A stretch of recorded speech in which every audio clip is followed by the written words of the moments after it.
I started having fever and chills on Christmas Day and didn't feel good, but it was Christmas, and so I just thought, well, I'm going back to work.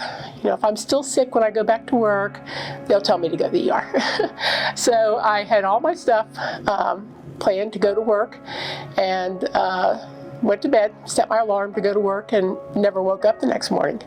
And around noontime, one of my best friends who I worked with, it turned out that she was calling my house, her and my boss. It was Terry and Joy, and they were calling looking for me because I didn't come to work. And I was awake. I was able to wake up enough to just tell her that I was sick. And so they asked me, you know, do I need to come to the ER? And I told her I was too sick.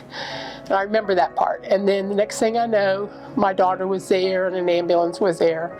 And when they took me outside, it was cold because it was the middle of December. And when I got in the ambulance, it was like the cold air kind of woke me up, and I realized how short of breath and how sick I was. And I thought, oh no, I have to go to Hillcrest. And when we pulled up at the ER, the last thing I remember was, thank God I made it. I was in the hospital for a month, stayed in the ICU in the step-down unit. It took me a long time to recover, and my sister flew in and was there the whole time, spent every night in the ICU with me.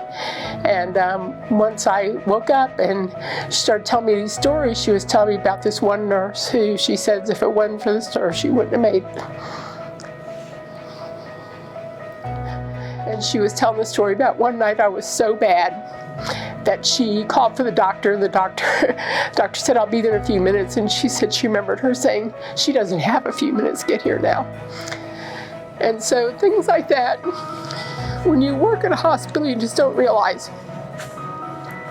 But that nurse made a big difference for me. And my sister is not medical, but she told me, she goes, you wouldn't have made it if it wasn't for that.